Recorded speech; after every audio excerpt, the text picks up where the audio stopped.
Olá pessoal, tudo bem com vocês? Espero que estejam todos muito bem. Dando continuidade à nossa aula de clínica cirúrgica, hoje nós vamos falar um pouquinho sobre os fatores que influenciam na instalação de uma infecção, tá? Quais são esses fatores? Existem os fatores nutricionais, tá? Dependendo das condições nutricionais do paciente, pode interferir e favorecer uma instalação de uma infecção. Por quê? Com o estado nutricional alterado, pode ocorrer uma deficiência no processo de imunização, tá? Imunidade abaixa, tá?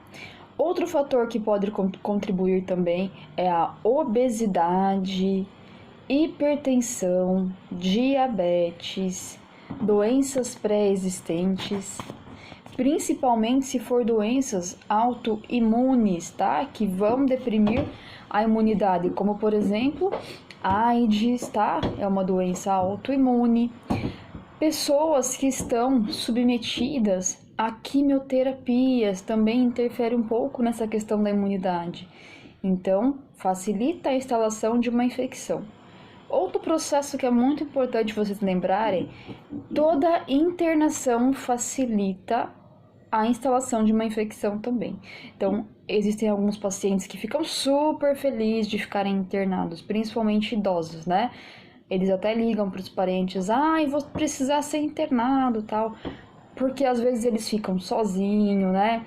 Então, esse sinal de internação é como se para eles fosse uma atenção voltada para eles, né? Chamar a atenção dos familiares. Então, eles ficam um pouco mais felizes. Só que nenhum tipo de internação é positivo, né? Porque vai favorecer a instalação de uma infecção. Ficar dentro de um hospital com um contato com outros micro-organismos, outros pacientes com outras patologias, pode favorecer a instalação de uma infecção. Há um outro fator também, né? Se esse paciente já tiver uma infecção, pode haver uma infecção secundária, tá? Devido à própria infecção que ali já está em um determinado local, pode ser transferida para outra região do corpo, outro órgão, tá? Então, esses são os principais fatores que podem favorecer a instalação de uma infecção, tá? E é muito importante lembrar outras questões que favorecem, como a realização de uma cirurgia, tá?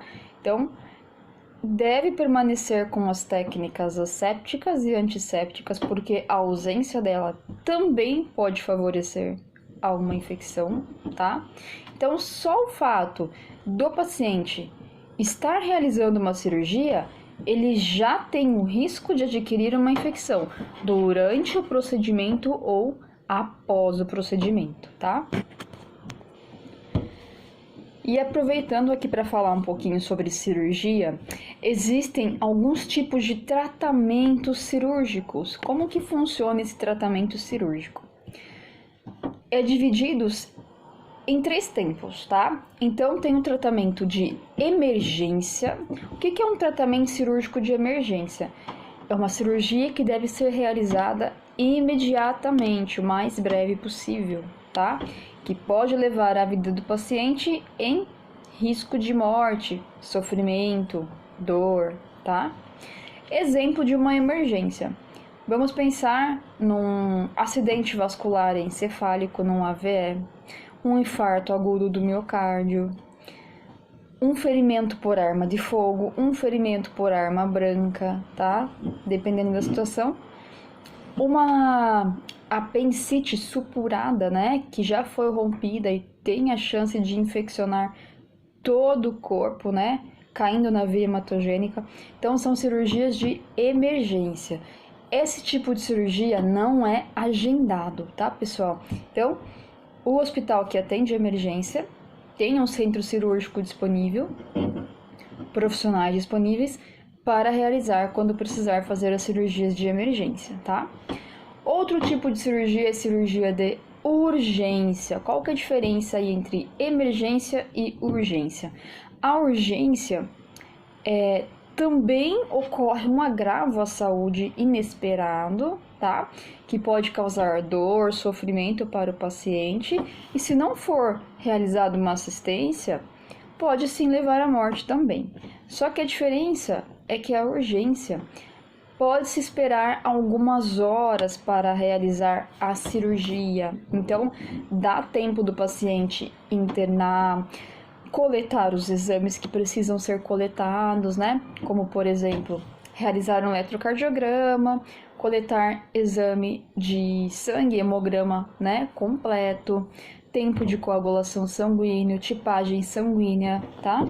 Dá tempo de fazer a internação, de coletar os exames, tá?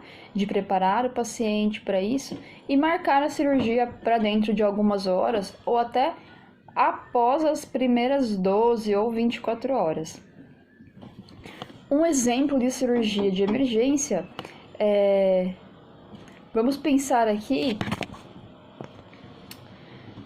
numa colicistite, tá? O que é a colicistite? Infecção na vesícula, acompanhada de colédoco, de cálculo também, né? Então causa muita dor, muita cólica, muito incômodo e às vezes precisa realizar a cirurgia de urgência. Outro exemplo também que pode ser citado é a apendicite que não esteja supurada, mas que esteja causando muita dor na paciente, esteja prestes a supurar, tá? Quando eu falo supurar, é romper, tá? Estourar. Então, essa cirurgia de urgência é uma cirurgia que pode ser realizada em até algumas horas, não é imediato, tá?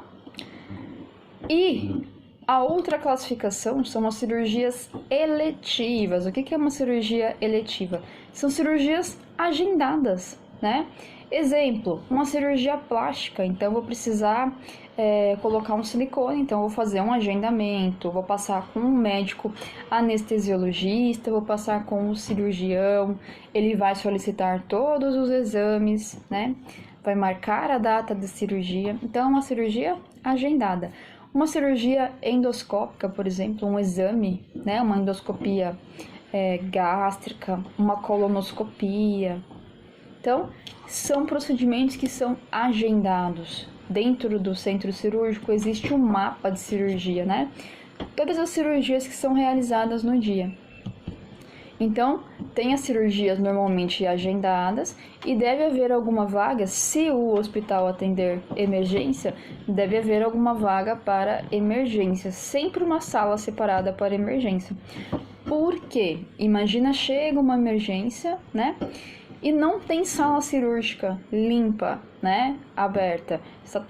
Todas as salas estão ocupadas. Então, não pode acontecer isso. Sempre tem que ficar uma sala para emergência, tá? Uma ou mais, de acordo com o porte do hospital. Se for de grande porte, médio porte, tá? E essa classificação da cirurgia, ela não só ocorre com o tratamento, mas também ocorre com a finalidade, tá? Então, toda cirurgia tem uma finalidade, seja ela curativa, seja ela corretiva. Então, como que é dividido essa finalidade? Então, tem cirurgias que são classificadas como cirurgias paliativas. Para que serve uma cirurgia paliativa? Lembra dos cuidados paliativos, né? Então, a cirurgia paliativa, ela é realizada para corrigir algum distúrbio, trazer um conforto para o paciente, tá? Não significa que vai curar a patologia, mas ela vai corrigir algum distúrbio, amenizar dor e sofrimento, tá? Então, por exemplo, um exemplo de uma cirurgia paliativa é um paciente com câncer de colo, vamos pensar assim, um câncer de colo, tá? O que acontece? Vai retirar esse câncer, tá? Essa porção do colo. E se o câncer for maligno, obviamente que ele vai retornar, mas vai realizar uma colostomia nesse paciente, né?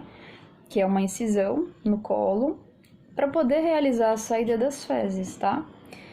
E essa colostomia vai favorecer o paciente, vai melhorar a dor dele, tá? Enquanto ele se recupera da cirurgia, enquanto o câncer dele não retorna de forma mais agressiva, é um modo para que ele sobreviva da melhor maneira, tá?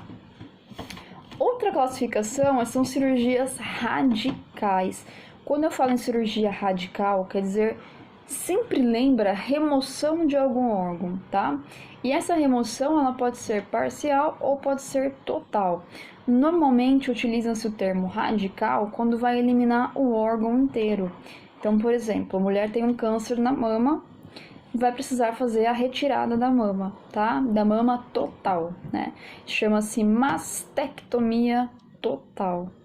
Então, quando falo em classificação radical, sempre lembra uma retirada, tá? E outro tipo de classificação é cirurgia plástica. A cirurgia plástica é uma cirurgia corretiva. Então, ela pode ser utilizada para estética, né? E pode ser realizada também como correção, devido a um tipo de acidente, tá? Queimadura. Então, as cirurgias plásticas normalmente são eletivas, tá? Então, essa é a classificação quanto à finalidade da cirurgia. Se é uma cirurgia paliativa, se é uma cirurgia radical ou uma cirurgia plástica, tá? E também existe uma classificação de contaminação das cirurgias. Para que deve existir essa classificação? As cirurgias são classificadas em cirurgia limpa, cirurgia potencialmente contaminada, cirurgia contaminada e cirurgia infectada. Para que essa classificação? Para poder dividir as salas da cirurgia, o material, os profissionais, tá? Aí vocês vão entender um pouquinho por que precisa ter essa organização. Então, por exemplo, uma cirurgia limpa, que eu vou explicar para vocês o que é, não pode ser realizada na mesma sala em que foi realizada uma cirurgia contaminada. Os profissionais que trabalharam na cirurgia infectada não podem realizar a cirurgia do paciente que vai fazer uma cirurgia limpa, tá? E se por acaso for acontecer de ser o mesmo profissional, tá? Ele vai precisar trocar todo o seu vestuário, fazer toda a higienização novamente. Aí eu vou explicar para vocês como que funciona. Com relação à cirurgia limpa, é toda cirurgia realizada em tecidos estéreis, tá? Que não tem nenhum tipo de micro-organismo, contaminação. Exemplo, cirurgias oftalmológicas, tá? Então, são cirurgias consideradas limpas. Neurocirurgias também, tá? Cirurgia vascular, então, são cirurgias limpas. Cirurgias cardíacas. Com relação à cirurgia potencialmente contaminada. Quando eu falo em potencialmente, quer dizer que provavelmente está contaminada. Normalmente tem relação com os órgãos interligados aos órgãos contaminados. Como assim? Vamos pensar no estômago, tá? O estômago ele tem uma ligação com o meio externo, com a boca, correto? E na boca existem micro-organismos que podem ser deglutidos e entrar em contato com o estômago. Então, a cirurgia é potencialmente contaminada. Uma cirurgia uterina tem interligação com o canal da vagina, né? Que também fica exposto, que tem contato com o órgão sexual, por exemplo, tá? Que pode haver micro-organismos e potencialmente pode estar contaminada, tá? Cirurgia contaminada são aqueles órgãos que há certeza que existe uma contaminação. Contaminação é diferente de uma infecção, tá? Então, contaminada é que há a presença de micro-organismos naturais da flora daquele órgão. Exemplo, intestino, né? Então, contém fezes, contém contaminação, tá? Reto, intestino. E as cirurgias infectadas são aqueles tipos de cirurgias em tecidos que têm infecção. E para ter infecção, precisa ter secreção, precisa ter presença de bactéria, tá? Então, pode haver também tecido necrótico, remoção de tecido necrótico, né? Tecido morto. Então, essa cirurgia ela deve ser realizada numa sala separada, tá? Os profissionais que trabalham nessa sala, se porventura eles forem para outra sala, vão precisar trocar todo o vestuário deles, realizar a antisepsia das mãos, dos braços, tá? Em muitas situações eles necessitam até realizar uma higiene corporal, tomar um banho. Então, normalmente quando faz a escala das cirurgias, deixa os mesmos profissionais da equipe, principalmente profissionais da enfermagem, na sala de cirurgia infectada. Os mesmos na sala de cirurgia limpa, tá?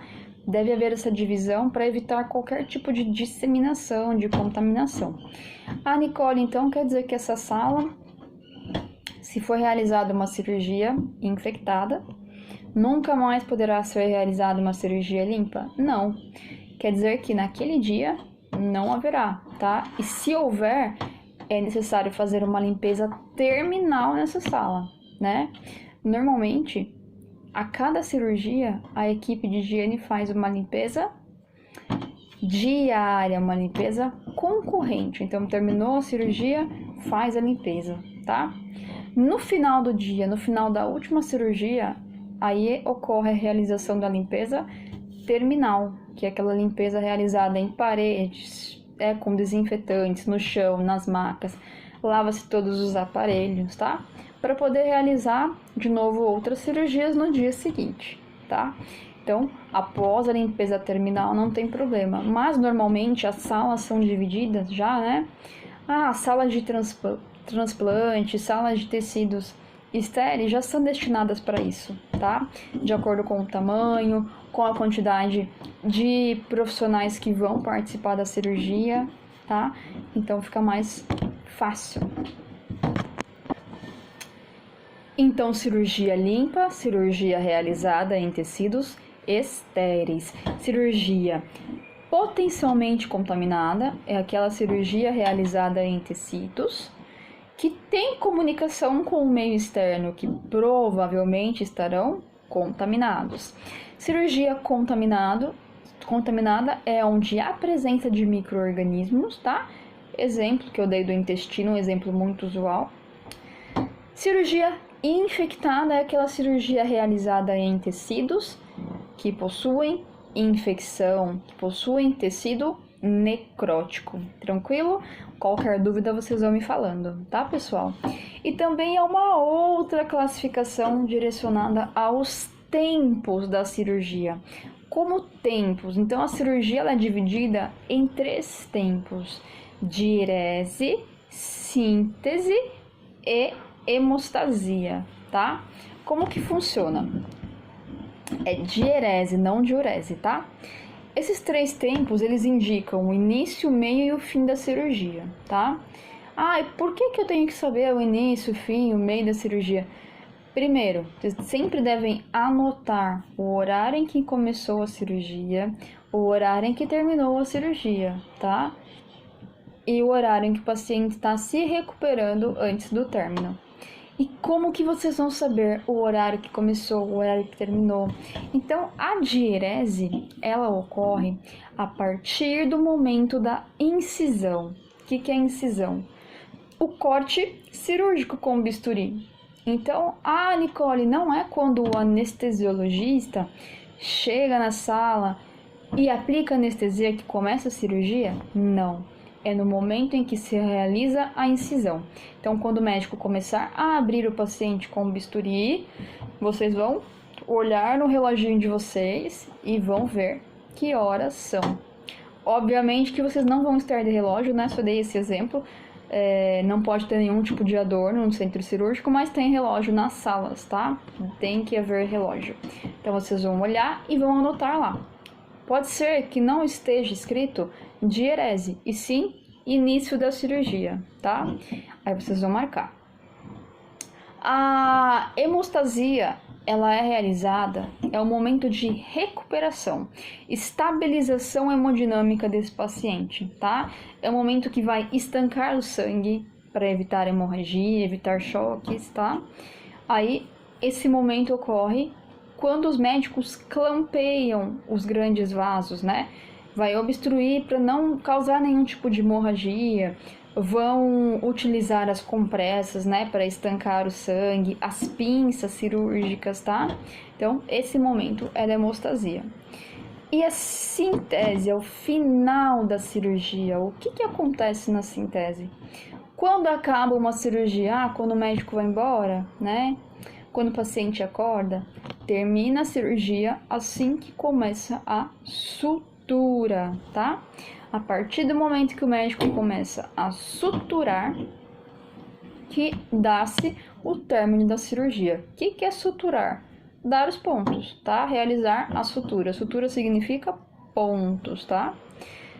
Esses pontos, depois nós vamos entender um pouquinho, né? Que existem vários tipos de pontos, de fios de sutura, né?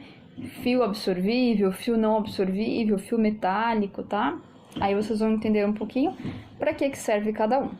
Nesse momento, né? O que vocês têm que se atentar, principalmente no meio da cirurgia, antes do término, né? Antes de fechar o paciente. Observem-se todos os materiais que vocês pegaram, tá? Principalmente compressas que foram utilizadas. Vocês vão realizar uma contagem dessas compressas, tá? Por quê? Para garantir que não tenha ficado nenhuma compressa dentro do paciente no momento da sutura. Porque depois que suturar, vocês forem dar falta da compressa, já não dá para abrir o paciente de novo. Então, sempre quando estiver no meio da cirurgia, vocês começam a contar os materiais, principalmente as compressas, tá? Sugestão: normalmente o médico vai usando as compressas e vai jogando no hamper, tá? Eu gosto de deixar um campo estéreo, é um pano, tá? Em cima do hamper ali, para quando o médico colocar lá dentro, eu não precisar ficar fuçando no hamper, ficar abaixando lá para contar. Fica bem exposto ali, visível para vocês poderem ver a quantidade de materiais que foram utilizados. Então lá ele pode jogar bisturi, pode jogar agulha, tá? Pode jogar... Não é o lugar correto para descartar, tem que descartar no descarpaque, tá, pessoal? Mas falando um pouquinho sobre alguns tipos de realidade, alguns médicos infelizmente jogam materiais pérfuro cortante no hamper, tá? Nesse hamper não pode haver materiais pérfuro cortantes. Então, se porventura, ou sem querer, ou proposital, ele jogar alguma coisa ali, tá? Já tem um campo em cima e fica visível para nenhum profissional se contaminar, se cortar, tá? Então, sempre se atentem à contagem dos materiais. Tudo bem, pessoal? Tranquilo? Estão entendendo? Estão conseguindo estudar? Pessoal, qualquer dúvida estarei à disposição. Vão entrando em contato comigo, tá? Vou deixar um videozinho hoje como material de apoio para vocês. Por hoje nós ficaremos por aqui. Muito obrigada, gratidão. Até a próxima aula. Um beijo para vocês.